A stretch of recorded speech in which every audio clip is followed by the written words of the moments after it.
here are a few of my poems, which I've read aloud and have been very kindly recorded by Phil and Sarah. I've always felt that my poems were best read aloud, and I've said that on a number of occasions, but I thought it was time to prove it. So here are just a few of the poems from the 250 which are coming in the collection, and I hope you enjoy them. Thanks.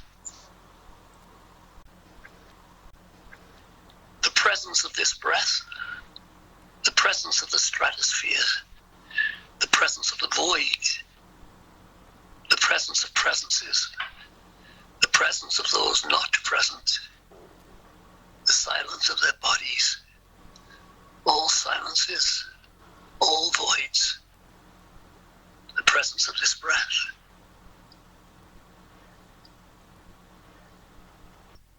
As a child, I loved all secret things.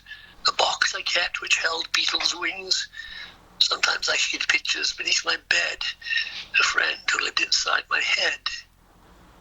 I looked in the mirror one day to spy through the window of my eye. What, when I looked, did I see? The most secret thing I knew was me.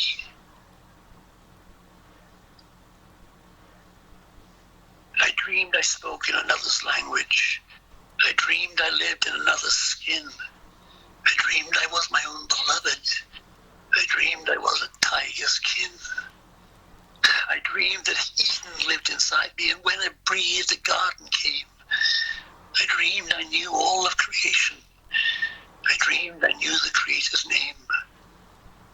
I dreamed, and this dream was the finest, that all, sorry, the parrot interrupted. I'm going to go again. I dreamed I spoke in another's language. I dreamed I lived in another's skin. I dreamed I was my own beloved. I dreamed I was a tiger's kin. I dreamed that Eden lived inside me, and when I breathed, the garden came. I dreamed I knew all of creation. I dreamed I knew the Creator's name. I dreamed, and this dream was the finest, that all I dreamed was real and true, and we would live in joy forever, you and me and you. What Thomas doubted, I believe, that from death's hand there is reprieve, that I laid here will one day rise, and smell the wind, and meet the skies. My hope is tender, though, and must be kept from harm by those that dust has blinded. So I pray, deliver me from the faithless kin of doubting Tom. Which do this for me. Find me a moon made of longing, and cut it sliver thin, and having cut it, hang it high above my beloved's house, that she may look up tonight and see it, and seeing it, sigh for me, as I sigh for her, moon or no moon. I will not leave you, hungry eyes. Our hearts have business yet. Despite the hurts, the blows and lies, I cannot quite forget that we were happy once, and how in a state as drear and poor as the hour through which we're living now, we burned our masks and saw the truth behind our public skins, and seizing the meager chance that if music washed off all our sins, we might yet rise and dance. There was a golden song I heard when I was blissing young, and I was never happier than when I heard it sung. There was a golden song I knew when I was counting time, and the melody was comforting when love was a killing crime. I think I heard a golden song before I lost my race. It waited in my soul, I think, to lend my passing grace.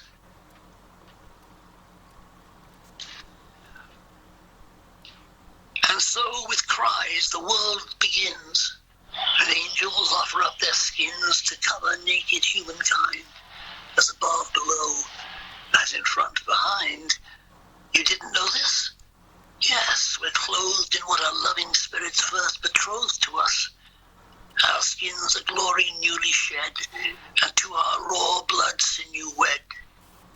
Is it any wonder we're divided from ourselves when God decided we would live with nerves exposed and only angels interposed on our behalf and dressed us well, for which, of course, they went to hell?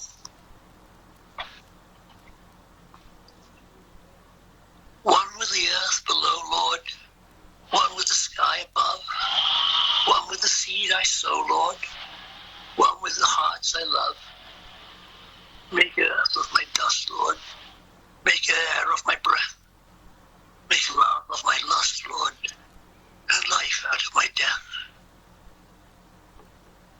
Got a huge shadow down my back.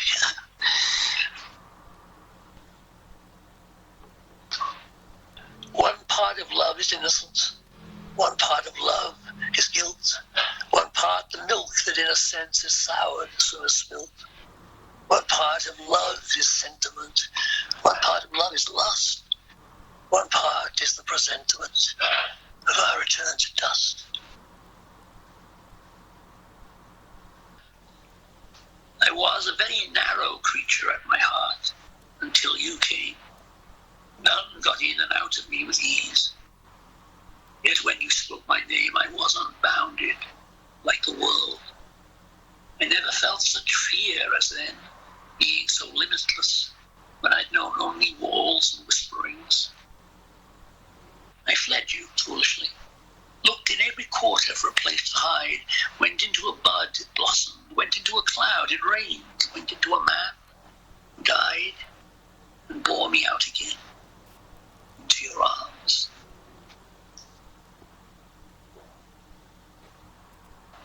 I am a man, and men are animals who tell stories.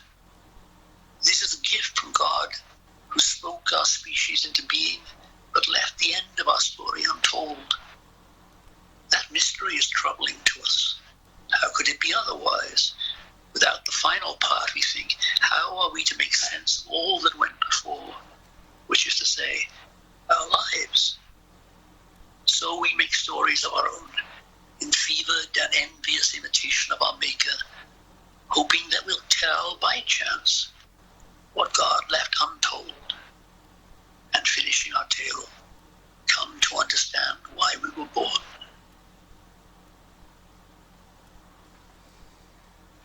To every hour its mystery. At dawn, the riddles of life and light. At noon, the conundrums of solidity. At 3, in the hum and heat of the day, a phantom moon, already high. At dusk, memory. And at midnight, oh, then the enigma of time itself, of a day that will never come again, passing into history while we sleep.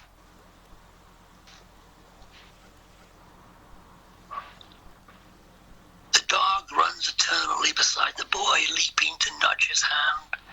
The road folds over the fading hills. The castle rises out of love and sand. Childhood pleasures keep their place in weary lives and give the heart a course and light to show the way. There was a war once before the night and before the day. Before the silence and the song, there was a war once that shook the stars. And of that war came blood, and of that blood came life, and of that life came death, and of that death and life came love. And the world was born.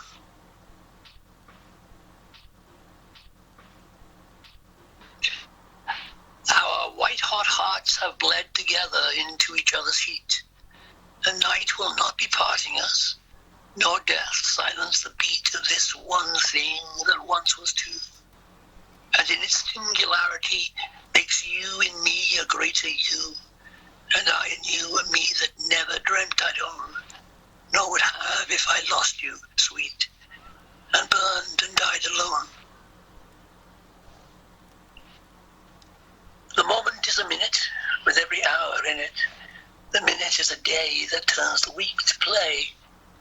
The game of years, the game of time that ripens the fruit and deepens the wine, and time flies high. Tell me a story with your eyes, will it make me weep? Tell me a story with your heart, make my blood beat slow and deep. Our story turns the world around, and bound in night we sleep. Pray for me when we're apart, and all my secrets keep. All channels are open, the locks are shattered, the seals melt and fall away. In every part of the planet, miraculous transformations begin. Fantastic forms rise up out of the earth and dictate their life stories. Animals demand paper and pen. The word is forgiven its trespasses and begins again. All channels are open. Every furrow is fertile. Every conduit is foaming. The passages of tombs are drawing in the breaths of living air and expelling the spirits of the dead upon them. They come back to us carrying fire to burn away the bloat of shame. All channels are open.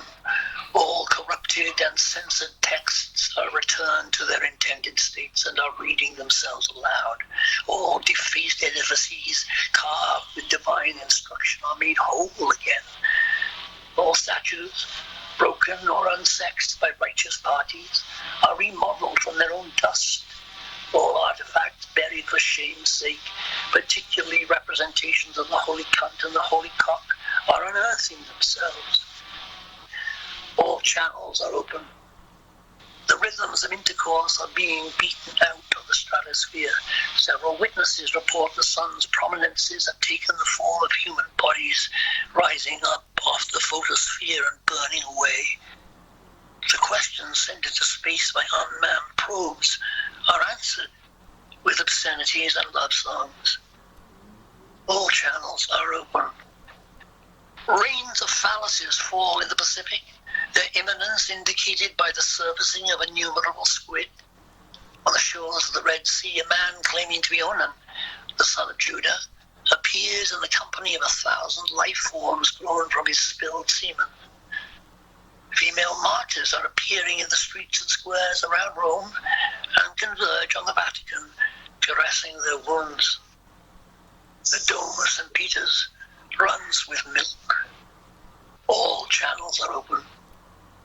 In Jerusalem, in Ephesus, in Salt Lake City, hermaphrodites are appearing locked in sacred coitus. In kitchens across the world, children masturbate freely while their mothers bake bread in their fire-filled wombs. In the slaughterhouses, the killing stops. All channels are open. In places where the lonely congregate or wander to plan their deaths, chants and prayers are being disseminated which will summon lovers. Some will be imaginary, some real.